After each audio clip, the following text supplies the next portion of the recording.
Hi, everybody. Today, we are talking about election integrity. Last week, Matt Gaetz and Marjorie Taylor Greene, as you may have heard, had an America First rally in Arizona. Oh, wait, no, not that one. That was 1941. This one. Pretty similar. Just different hats. Lauren Windsor, the creator and executive producer of The Undercurrent, went to the rally. She saw Matt Gaetz and Marjorie Taylor Greene declare to an overflow crowd outside the venue that the audit in Arizona is just the beginning of their plans. We are honored to be in the state of Arizona. On election integrity, so goes our country. We have got your back on this audit.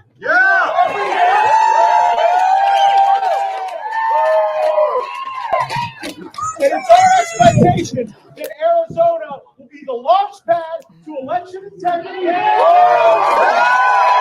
That's right. They're coming to a state near you to continue this propaganda effort to keep Donald Trump's name in the news and maybe money flowing into his pockets, even though there's zero chance they're going to overturn this election. Lauren also got to speak with Arizona Congressman Paul Gosar, who admitted that they are going to go to other states with this continued rhetoric and continued recount baloney. Gaetz was talking about how Arizona is going to be the template for the rest of the country. We just want to know, what can we do in states across the country to really protect election integrity? What are the states where we can launch other audits? Well, we could actually do it in every state. Because what you're doing. But what are the most important ones and the ones where we actually make a difference? Michigan, Wisconsin. Because we have to defend Trump. We have to defend our president. Michigan, Wisconsin, Pennsylvania, Georgia, Arizona, and Nevada. And is there any? And you know what? I got to get him to his car because we have an event tomorrow. So thank you. Thank you. Joe Biden not win this election, though. Thank you. We've got to keep fighting. We do. Thank you. Okay, I really love how that lady looked at Lauren as if she was crazy because Lauren was actually spouting back the talking points that they want everyone to believe. She's like, okay, we have to get to the car, when Lauren was saying, Trump's the winner.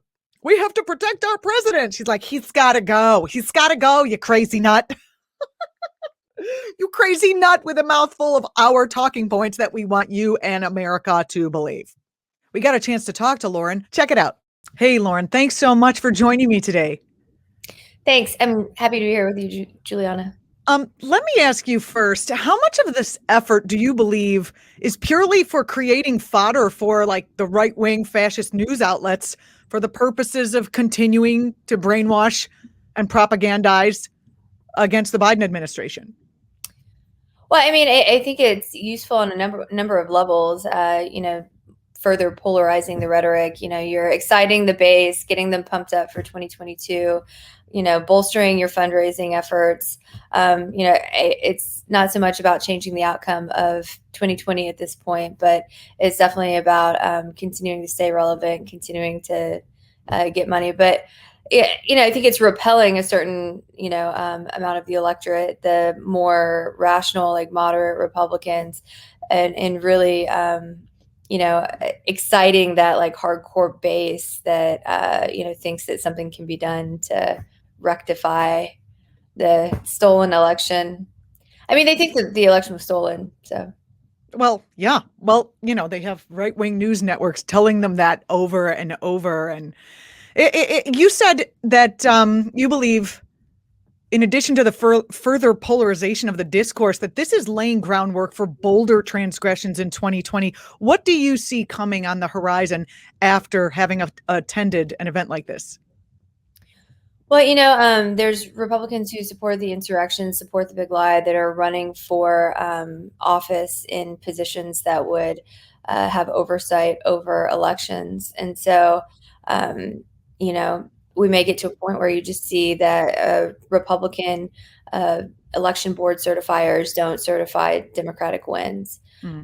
Obviously, the polarization of our elections has already happened to a great degree under the past two elections with Trump. But if we got to that point where you just couldn't certify a Democratic win, what do you do? Is there any indication that any kind of presidential administration, be it Biden or anyone else, could or a federal administration at all could do anything to, curtail this insanity? Well, I think the DOJ needs to step in and act. And, I should say that I'm not an attorney, so I don't know all the remedies that are available. But, we definitely need to see federal action from Congress on SR1 to, make a number of changes across the country. But, I think that making these reforms to give voters greater rights and to have more transparency in how our elections are run, having that codified nationwide would go a long way to ensuring that can't happen in the future. Your reporting you really broke ground there. They basically admitted they're going to go to all these other states. Do you think the other states knew it was coming? Do you have any indication that they were preparing themselves? I mean, I haven't, looked into what's going on the ground with like Michigan, Pennsylvania, Wisconsin, in terms of like the state elected Republicans. Are they gearing up for this sort of thing? They are now after your report. They better be. Well, I mean, I hope the folks who are running elections are gearing up to have to deal with it. But certainly hope that Republicans there are, letting it go and like moving on. But doesn't sound like it. I think actually that would be great for the news cycle, right? If the people in Pennsylvania were like, listen, we're kind of okay with it. We're moving on. We're good. Don't you think that would kind of tamp down some of the excitement? If just one state was like, we're all right. Well, I mean, I think you saw some election officials in, both Georgia and Arizona, which, Georgia is the next focus with the Fulton County audit that's going to take place. The election officials there said, Joe Biden won. We have counted the ballots. We've recounted them. I think in Georgia, they've recounted like 3 times already. So these were Republicans that were saying this, not Democrats. You had crazy attempts to go after the Secretary of State in Georgia, Brad Raffensperger. The Maricopa County elections officials are Republicans. They've said, this is outrageous what's happening. They've handed off ballots to a private company that has no experience doing ballot counts. So the Trump administration handed their entire administration and their entire response to COVID off to like some tech guys who didn't even call FEMA. That's what they're good at. So it has the stamp of Trump all over it. Yes, the stamp of incompetence. Yes, the stamp of incompetence. I mean, I'm really seeing this as just as you set up at the top, propaganda for fundraising for Trump, for keeping the dream alive so that Trump can run again at some point if he's still, alive. Or I was going to say competent, but he wasn't competent before. So I don't even know that he wants to run for office again, though. I think that he wants to stay relevant. He had this social media platform launch is a blog. The guy launched a blog and the traffic is, terrible on it. He really, no one will put him on the air anywhere because, social media's booted him off of Facebook and Twitter. Yeah, I think he still goes on Fox, but you don't see him giving interviews to like CNN or MSNBC. Every normal president just like kind of chills out after, like, not that we've had a lot of normal presidents recently, but Obama, George W. Bush, all the presidents we've recently had just kind of fade into the background, at least for a while after losing their election, but not this guy. I bet he's making money off this. It's just for money making and relevance, have you said? I mean, so much of it is ego, but the money making, I think we need to really think about how big his legal bills are that have racked up, and we all know he's not really a billionaire. A man owes money to the Russian mob. There, I said it. I don't know that. It just seems possible.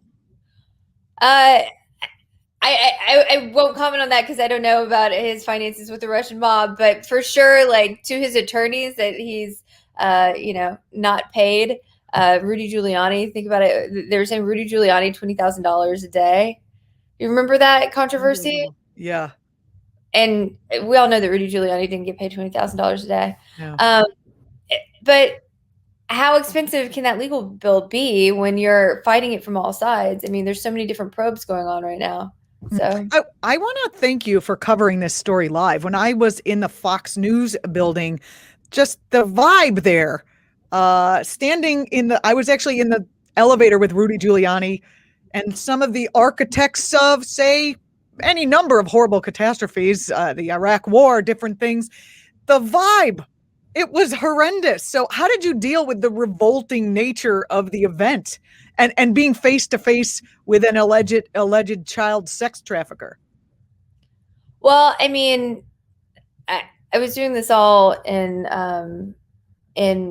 Georgia during the Senate runoffs, and I actually met Rudy Giuliani in one of the ballot audits or in Atlanta. But, I grew up in the South, so I'm used to, being around a lot of Republicans. It's kind of a lonely existence as a young Democrat in a conservative Republican, like very red state. Well, as I said on Twitter, you used your beautiful Southern accent for good, and you really passed when you were in there. They were like, "Let me tell you that one. Let me tell you let me show you our hand, young Southern lady who's obviously on the side."